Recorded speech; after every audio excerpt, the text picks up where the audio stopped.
ഉണ്ടാകുമായിരുന്നില്ല.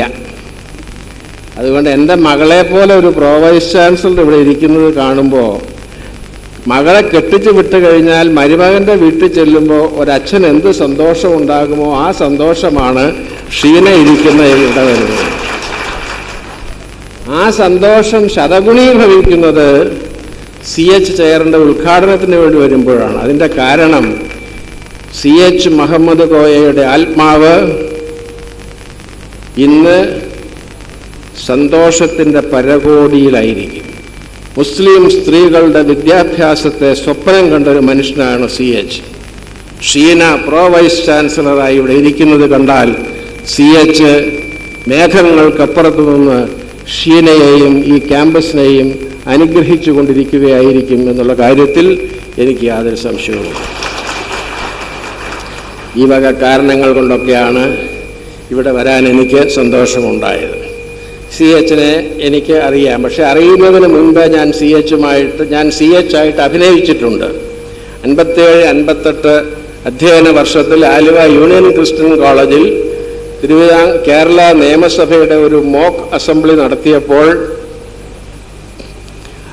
അവിടെ EMS നമ്പൂതിരിപ്പാടിനെതിരായി അവിശ്വാസ പ്രമേയം PT ചാക്കോയുടെ വേഷം കെട്ടിയയാൾ അവതരിപ്പിച്ചതിനെ പിന്താങ്ങി പ്രസംഗിക്കാൻ വേണ്ടി എന്നെയാണ് തിരഞ്ഞെടുത്തത്. ഞാനാണ് CH മുഹമ്മദ് കോയയായിട്ട് അന്ന് പ്രസംഗിച്ചത് കോളേജിലെ മോക്ക് പാർലമെൻറ്റിൽ.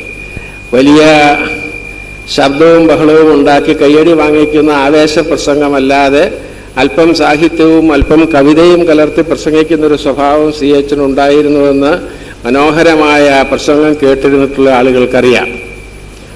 അങ്ങനെ CHനെ അനുകരിച്ച് അന്ന് CH ഇട്ടിരുന്ന തരം മുണ്ടിൻ്റെ പുറത്തുള്ള അക്കാലത്തുള്ളതും ഇപ്പോഴാഴും ധരിക്കാത്തതുമായ ബുഷ് കോട്ട് എന്നൊരു സാധനം, ഒരു പേന, ഇതുപോലെ ഒരു തൊപ്പിയൊക്കെ വെച്ചാണ്, അന്നൊരു കുടയും ഉണ്ടായിരുന്നു. ഞാൻ യോഗത്തിന് പോയതും പ്രമേയത്തെ EMSനെതിരായി പ്രസംഗിച്ചതും ഒക്കെ എന്ന് ഞാൻ ഓർമ്മിക്കുന്നു. പിന്നെ ഞാൻ CHനെ കാണുന്നത് CH സ്പീക്കറായി തിരുവനന്തപുരത്ത് താമസിക്കുമ്പോഴാണ്.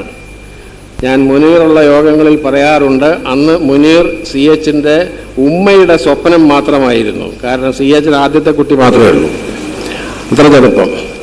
എഞ്ചിനീയറിംഗ് കോളേജിൽ മലബാറിൽ നിന്ന് വന്ന ചില മുസ്ലിം സഹപാഠികളുണ്ടായിരുന്നു, അവർക്ക് CHനെ അറിയാം. CH വൈകുന്നേരം ഇന്നത്തെ അത്ര തിരക്കില്ലാത്ത പാളയത്ത് ഇപ്പോൾ സ്വദേശാഭിമാനി രാമകൃഷ്ണയുടെ ബസ്റ്റ് സ്ഥാപിച്ചിരിക്കുന്ന സ്ഥലത്ത് ഒരു ചെറിയ ഹോട്ടലായിരുന്നു. അതിൻ്റെ മുമ്പിൽ വടിയാണോ കൊടയാണോ എന്ന് എനിക്ക് ഓർമ്മയില്ല, വടി വെച്ചെടുത്ത് കൊട വയ്ക്കാത്തവനും കൊടി വെച്ചെടുത്ത് വടി വയ്ക്കാത്തവനൊന്നും അല്ല CH. പക്ഷെ ഇതിൽ ഏതാണെന്ന് കൃത്യം ഓർമ്മയില്ല എന്ന് മാത്രമേ ഉള്ളൂ. ഇടതേ കൈയുടെ വിരലിൽ ഈ കൊച്ചുകുട്ടി 4-5 വയസ്സുള്ളൊരു പെൺകുട്ടിയും ഇദ്ദേഹം വടിയും ചാരി അവിടെ വന്ന് നഗരമൊക്കെ വീക്ഷിച്ചിങ്ങനെ നിൽക്കും.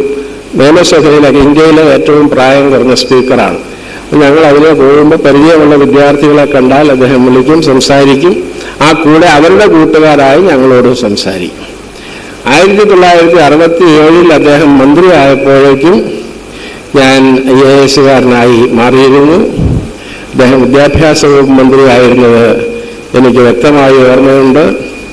അദ്ദേഹം ചുരുങ്ങിയ കാലം ആഭ്യന്തര വകുപ്പിൻ്റെ ചുമതല വഹിച്ചപ്പോൾ ഞാൻ അദ്ദേഹത്തിൻ്റെ കീഴിൽ 1970 പാലക്കാട് കളക്ടറായിരുന്നു എന്നുള്ളത് എനിക്ക് ഓർമ്മയുണ്ട്. അങ്ങനെ പല ഘട്ടങ്ങളിലായി വളരെ ശക്തമായ ഒരു വ്യക്തിബന്ധം ഞങ്ങൾ തമ്മിൽ ഉണ്ടായി എന്നുള്ളത് സത്യമാണ്. എൻ്റെ അച്ഛൻ ഒരു ഓർത്തഡോക്സ് വൈദികനായിരുന്നു. അച്ഛൻ വൈദികനായി 50 വർഷം തികഞ്ഞപ്പോൾ CH മുഖ്യമന്ത്രിയാണെന്ന് ഞാൻ ക്ഷണിച്ചതനുസരിച്ച് CH അവിടെ വന്ന് പെരുമ്പാവൂരിനടുത്ത് നാട്ടുംപുറത്ത് ഒരു പള്ളിയുടെ മുറ്റത്ത് ഒരു ക്രൈസ്തവ വൈദികൻ്റെ വൈദിക ജീവിതത്തെക്കുറിച്ച് പ്രസംഗിച്ച് ആ 25 മിനിറ്റ് പ്രസംഗത്തിനിടയ്ക്ക് 2 പ്രാവശ്യം ജനങ്ങളെ കൊണ്ട് കൈയടിപ്പിച്ചു. അതാണ് CHൻ്റെ വാഗ്മിക. അതൊന്നും ആർക്കും ഇപ്പോൾ സ്വപ്നം കാണാനല്ലാതെ കയ്യിൽ കിട്ടാവുന്ന ഒരു സംഗതിയല്ല. CH ആണ് കോഴിക്കോട് സർവകലാശാല സ്ഥാപിച്ചത് നമുക്കറിയാം. CH വിദ്യാഭ്യാസത്തെ ഒരു സോഷ്യൽ എഞ്ചിനീയറിങ്ങിനുള്ള ഉപാധിയായി കണ്ട ആളായിരുന്നു എന്നുള്ളതാണ് എനിക്ക് അടിസ്ഥാനപരമായി പറയാനുള്ളത്. മലബാറിൻ്റെ ആധുനിക മലബാറിൻ്റെ ശില്പികൾ പലരുണ്ട്. പക്ഷെ ഒരാളുടെ പേര് പറയണമെന്ന് പറഞ്ഞു.